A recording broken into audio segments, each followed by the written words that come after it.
एक inter college में पढ़ने वाली लड़की होती है जिसका नाम रोशनी विश्वकर्मा होता है। वह जो है कॉलेज के लिए घर से तो निकलती है, लेकिन वह जो है कॉलेज नहीं पहुंचती है बल्कि कहीं और जाती है। जब ये बात कॉलेज के प्रिंसिपल को मालूम होती है तो उसके घर पर फ़ोन करके उसके पिताजी को बुलाया जाता है और जो है उस लड़की को भी बुलाया जाता है।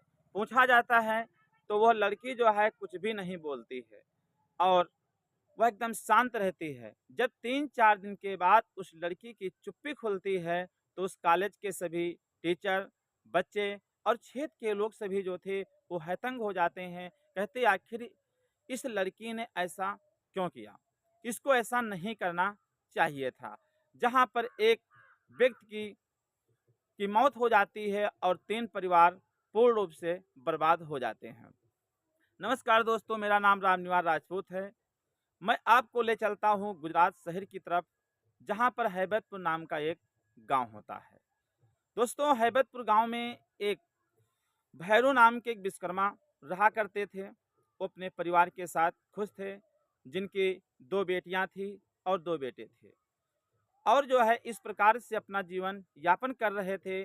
बहुत गरीब आदमी थे, इधर उधर मजदूरी कर लिया करते थे। जो भी पैसा मिलता था उसके द्वारा अपने बच्चों का पालन पोषण करते थे तथा अपनी आवश्यकताओं को पूरा करते थे।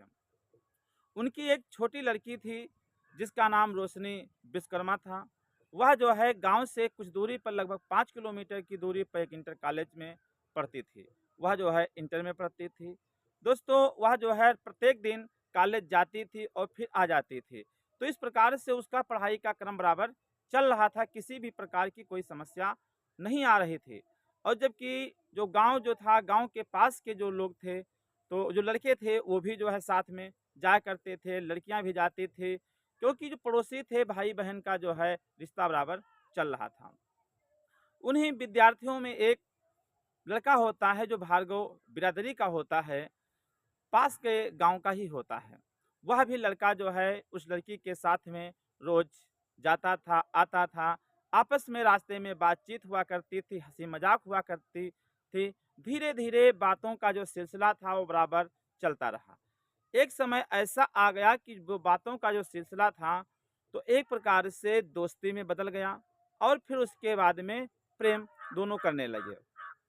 यहाँ तक कि जो है दोस्तों, क्या होता है कि वो जो लड़के थे आपस में मतलब जीने और मरने का वादा करने लगते हैं। तो क्या होता है कि वो जो लड़की थी एक दिन अपने घर से कॉलेज के लिए तो जाती है, लेकिन वो कॉलेज ना जा कर के जो कॉलेज था, कॉलेज से लगभग 10-15 किलोमीटर की दूरी पर एक शहर था, उस शहर की तरफ टहलने के लिए चले जाते हैं। जब यह बात शाम को उसके प्रिंसिपल को मालूम होती है, तो प्रिंसिपल साहब उसके घर पर फ़ोन करते हैं। फ़ोन करने के बाद में जो है उनके पिताजी को बुलाया जाता है और कहा जाता है कि आपकी जो बेटी थी वो कॉलेज नहीं आई है, आखिर वो जो है कहाँ रही। तो इस प्रकार से दोस्तों उसके पिताजी आए और लड़की भी आई, पूछने का प्रयास किया गया, लेकिन लड़की जो थी वो लड़की कुछ भी नहीं बोली।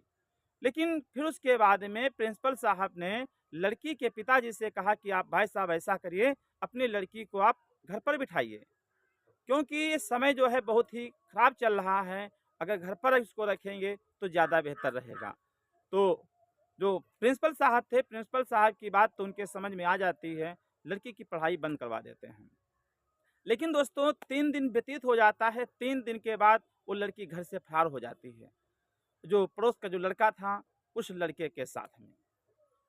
फिर उसके बाद में वो जो लड़का था वो जो है गाँव से लगभग निकल गया। फिर उसके बाद में बताते हैं कि कोर्ट मैरिज कर लेते हैं। फिर कहीं जा कर के दूसरे शहर में वो रहने लगते हैं। वहाँ पर अपना जीवन यापन धीरे-धीरे कर रहे होते हैं। वो जो लड़का था उसको फ़ोटोग्राफ़ी और वीडियो फ़िल्म बनाना उसको जो है आता था। तो वहीं पर अपना जो है एक दुकान कर लेता है। दुकान कर लिया, फिर उसके बाद में आराम से जीवन यापन वहाँ पर करने लगता है। और वहीं जो जो जहाँ पर रहते थे उसके पास में एक डिग्री कॉलेज होता है।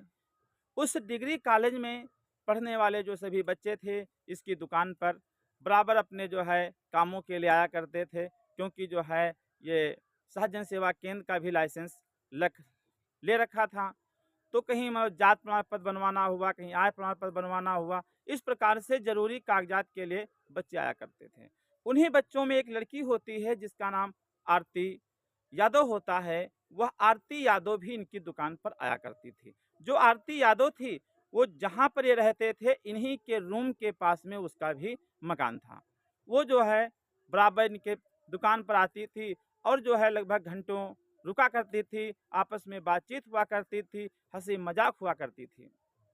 दोस्तों, बातों का जो सिलसिला था, इसी प्रकार से ज़ाहिर चलता रहा, लेकिन एक समय ऐसा आया कि जो बातों का सिलसिला था, उन दोनों में धीरे-धीरे नज़दीकियाँ आ गई। और फिर उसके बाद में एक दिन वो जो लड़का था, वो लड़का कहने लगा कि आरती, तुम ऐसा करो कि तुम प्रत्येक दिन हमारे यहाँ आया करो और जो भी तुम्हारे छोटे-मोटे काम हैं, मैं तुम्हारे कर दिया करूँगा।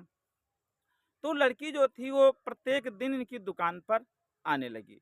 लेकिन क्या होता है कि ये दोनों एक दूसरे से प्रेम में इस प्रकार से पक गए कि एक दिन वो लड़की जो थी वो कहने लगी कि दोस्त, मैं तुम्हारे बिना रह नहीं पाता हूँ, तुम्हारे जो है रात में भी ख्याल आया करते हैं, कॉलेज जाती हूँ तो कॉलेज में भी ख्याल आया करते हैं। तो जो लड़का था, लड़का भी कहने लगा कि दोस्त, क्या करूँ, मुझको भी तुम्हारे ख्याल आया करते हैं, लेकिन करूँ तो क्या करूँ, कुछ समझ में नहीं आता है। तो लड़की कहती कि ऐसा करो कि आप हमको जो है कहीं ले करके चलिए, हम जो है दूसरी जगह रहेंगे। हमारे पास काफ़ी पैसे भी, हमारे पिताजी जो है बहुत ही धनवान हैं और जब मैं चलूँगी यहाँ से तो काफ़ी पैसे लेकर के चलूँगी और वहाँ पर अपना बड़ा बिज़नेस कर लेना। लेकिन वो लड़का जो होता है, तो लड़का कहता है कि मैं ऐसा नहीं कर सकता हूँ, क्योंकि मेरी जो पत्नी है, उससे मैं बहुत ही प्रेम करता हूँ। तो वो कहने लगी, क्या? तो यानी कि तुम हमसे प्रेम नहीं करते हो, उसका मतलब? नहीं, करता हूँ, तुमसे भी प्रेम करता हूँ, लेकिन मजबूरी हमारे सामने है। लेकिन जो मजबूरी है, उस मजबूरी के चलते मैं कुछ नहीं कर सकता हूँ। तो लड़की कहने लगी, ये बात हमारे ऊपर छोड़ दो, मैं समस्या का समाधान कर दूँगी। जो लड़की थी वो जिसका नाम आरती यादव है, वह आरती यादव इस रोशनी विश्वकर्मा के घर पर बराबर आया करती थी, क्योंकि पड़ोसी थे। पड़ोसी होने के नाते एक-दूसरे के साथ उठना-बैठना होता था। लेकिन रोशनी विश्वकर्मा यह नहीं जानती थी कि जो आरती यादव है, मेरे घर क्यों आती है। उसको ये नहीं पता था कि ये मेरे ही घर में सेंध लगा रही है। एक दिन वो कहती है कि रोशनी, ऐसा करो कि आज तुम हमारे यहाँ शाम को आओ, मैं तुमको चाय पिलाऊंगी, क्योंकि मैं चाय बहुत ही अच्छी बनाती हूँ और मैं इतनी अच्छी चाय बनाती हूँ कि आप जो है बार बार पीने के लिए हमसे कहेंगे। तो कहती है, ठीक है, मैं शाम को तुम्हारे यहाँ आऊँगी। तो दोस्तों, शाम को जाती है जब, तो जो आरती यादव होती है वो चाय बनाती है। चाय बना करके जो है रोशनी के लिए लाती है। वहीं कहीं जो है वह पकौड़े और ब्रेड भी बनाती है। जो पकौड़े और ब्रेड जो बनाया उसमें वो क्या करती है, जहर मिला देती है।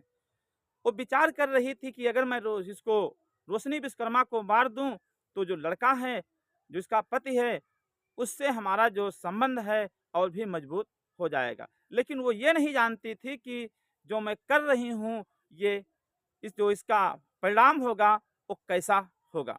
तो दोस्तों, क्या होता है कि जो रोशनी विश्वकर्मा थी, चाय पी लेती है, ब्रेड खा लेती है और फिर उसके बाद में घर चली जाती है। धीरे धीरे रात तो हो ही गई थी और रात में क्या होता है कि वो पंच तत्व में विलीन हो गया, अर्थात उसकी जो है मृत्यु हो जाती है। और जब ये बात उस लड़के को मालूम होती है तो बहुत ही हैतंग हो जाता है और पास के जो चौकी इंचार्ज थे, चौकी इंचार्ज को जो जानकारी में मालूम होती है, तो चौकी इंचार्ज अपने पूरे फोर्स के साथ में उस घटना स्थल पर पहुंचते हैं और उसका पंचनामा किया जाता है।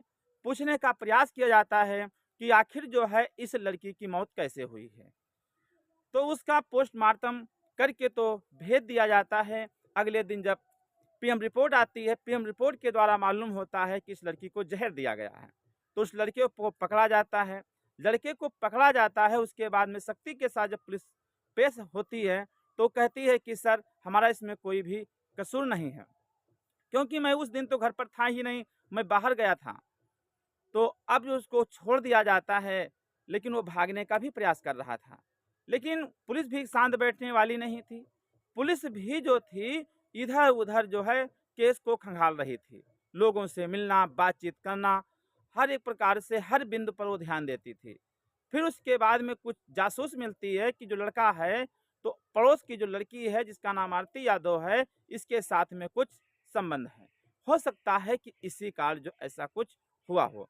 अब उसके बाद में पुलिस क्या करती है, जो लड़का है और जो लड़की है, इन दोनों को जो है पुलिस थाने पर ले जाती है और पुलिस पुनः जो है शक्ति के साथ पेश होती है। और जब शक्ति के साथ पेश हुई, जो लड़की थी वो जो है एक मैना की भांति वो पूरा खुलासा कर देती है।